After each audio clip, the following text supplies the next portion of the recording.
ABC Listen. Podcasts, radio, news, music and more. Hello, I'm Julia Baird. And I'm Jeremy Fernandez, and we want to let you know about our pod. It's called Not Stupid, where every week we chat about the stories that we're a bit obsessed with.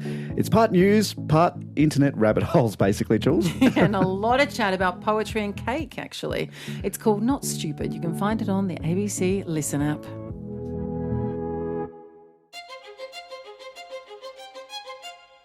Donald Trump won the election. So, what should we expect once he's in the Oval Office next year? And what does the shift to the populist right say about the future of politics in the United States and beyond? Today, Kim Hoggard, a former staffer during the Reagan and George H. Bush administrations, on why voters chose to ignore all of Trump's flaws. I'm Sam Hawley on Gadigal land in Sydney. This is ABC News Daily. Look what happened. Is this crazy? It's a political victory that our country has never seen before, nothing like this. While I concede this election, I do not concede the fight that fueled this campaign. The fight for freedom, for opportunity, for fairness. That is a fight I will never give up. They came from all corners, union, non-union, African American, Hispanic American, Asian American, Arab American, Muslim American. We had everybody, and it was beautiful. It was a historic realignment. Kim, Donald Trump, a convicted criminal who tried to overturn the last election, who says he wants to be a dictator for a day, who's been twice impeached and is accused of sexual misconduct, will be the next president of the United States. Well, you summed it up well. Look, it's a fundamental shift for America. Americans decided to overlook all the flaws of Donald Trump, the lies and the cheating and the convictions and the impeachments, and decided that their pocketbook issues were the most important. They feel that they are being left out of the economy in America, and that normal politicians, or what we call normal politicians, aren't addressing those issues, and that the Biden administration didn't address those issues. I feel this is a path that America has been on for a long time. And a populist like Donald Trump, the stage has been set for someone like him over these last decades. So it's not surprising to me that he won re-election.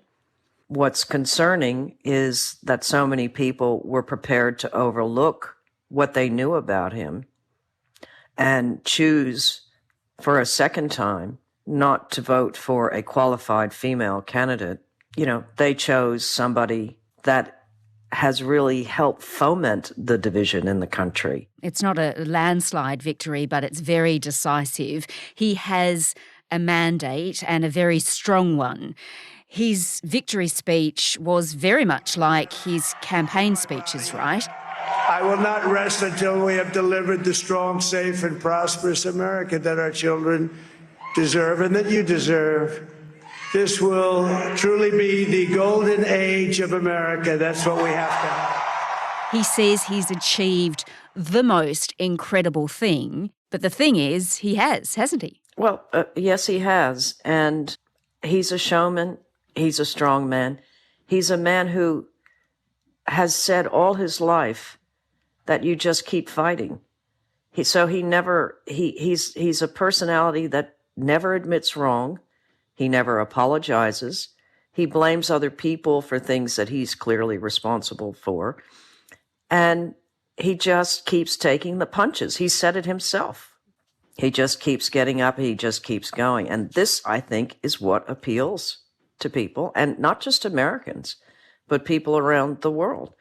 They think that he will have the stamina and the ability to settle their grievances. Now, his mandate, yeah, he can do a lot. As you say, he'll have the Senate. The Republicans have control of the Senate. The House is looking like it will be controlled by Republicans. So he pretty much has a clean slate. He's going to be able to probably get his court cases dropped. But I think the rest of us have got to stop thinking that he's an aberration or that, he'll just go away. I never thought he would go away. It'll be an interesting 4 years because now he is in office.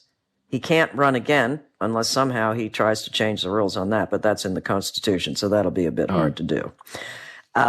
But, my experience with presidents is in your last term, you're a bit unleashed in the sense that you have a freedom to not worry about being reelected, that you can be a little bit more open and honest about what it is you want to do or achieve. Kim, Kamala Harris has, of course, conceded defeat. Now I know folks are feeling and experiencing a range of emotions right now. I get it.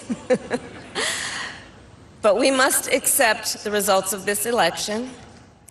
And she called Trump to congratulate him. What a conversation that would have been. I mean, she's called him a fascist in the lead up to this vote. Yeah, that's another thing people overlooked. Not only Vice President Harris, but his own chairman of the Joint Chiefs, the top military officer in America, Mark Milley, called him a fascist. His own former chief of staff, Marine General John Kelly, said that he had the attributes of a fascist. And many have talked about his authoritarian tendencies. So I think when Harris brought it up, it just fell on deaf ears. People think they know Trump. They think they know what they're getting, and they're prepared to overlook all of these aspects that, I guess, for lack of a better word, the elite think are so important to maintain in a democracy.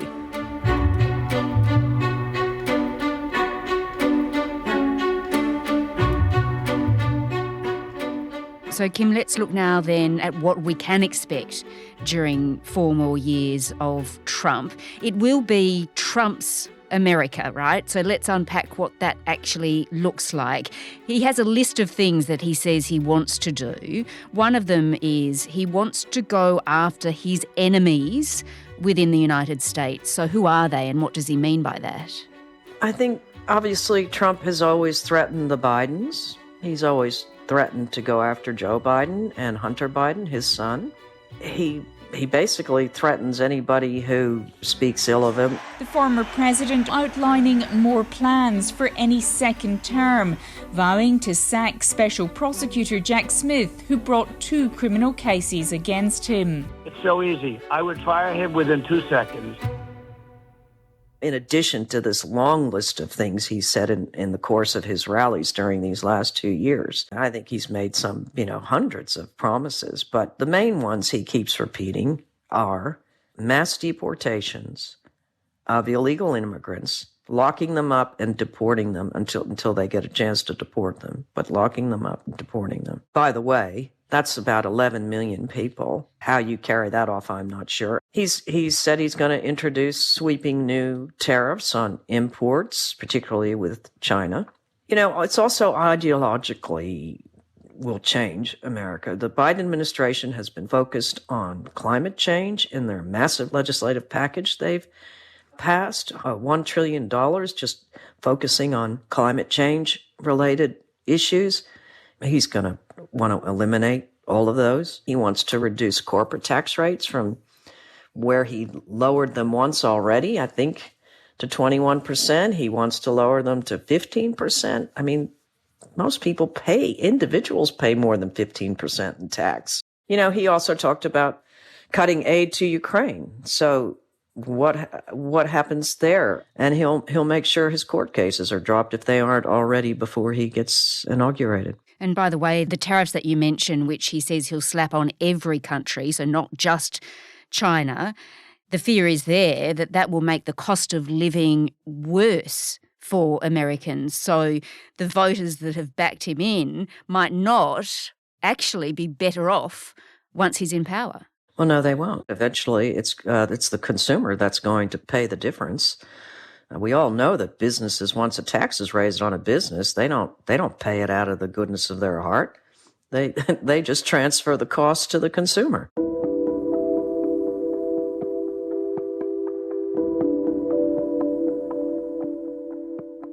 Well, Kim, I think here in Australia there was a fair bit of surprise that Trump won, and he won so decisively.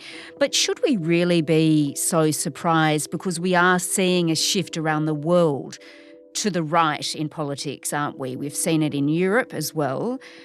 Are the parties like the Democrats just entirely misreading voters? Are they just at this point entirely out of touch? I think there's a couple of reasons why people are moving to the right.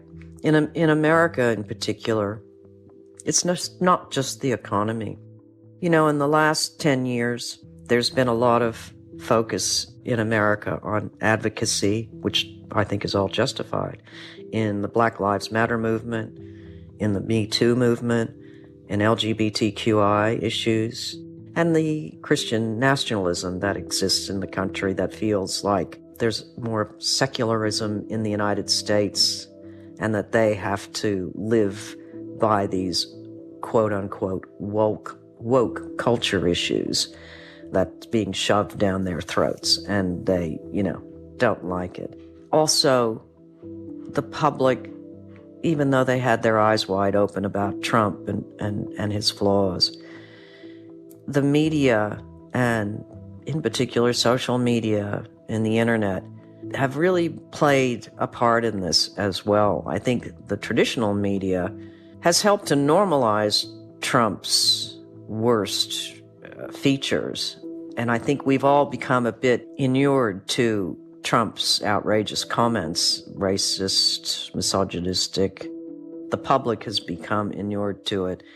And I think social media has the ears of people.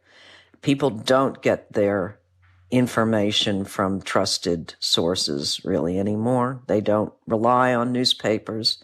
They don't rely on mainstream media. They don't have a faith or trust in institutions. They feel like they've been let down, and particularly since the pandemic. And I'm not saying people are dumb. I'm just saying they're trying to live their life and want to do it by having a job and a trade that can feed their family and, give them a happy life where they can pay their bills and spend time with their family. And they feel, in America anyway, they don't have that choice anymore. But, here we have a billionaire in Trump who knows how to handle the media and the social media, and he's out there constantly. He's constantly seeking the attention of the media or the public or the camera. And I do think that this lack of trust in institutions and in where we get our information from has brainwashed a lot of people. I use that word intentionally because I think that's what it is. Kim, just before you go, please give me one word to describe what you think we should expect during the next 4 years of Donald Trump in the White House. Chaos.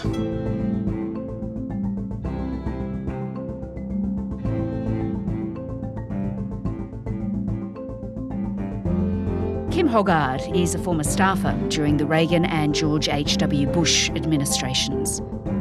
This episode was produced by Sydney Pede and Anna John. Audio production by Sam Dunn. Our supervising producer is David Cody. I'm Sam Hawley. ABC News Daily will be back again on Monday. Thanks for listening.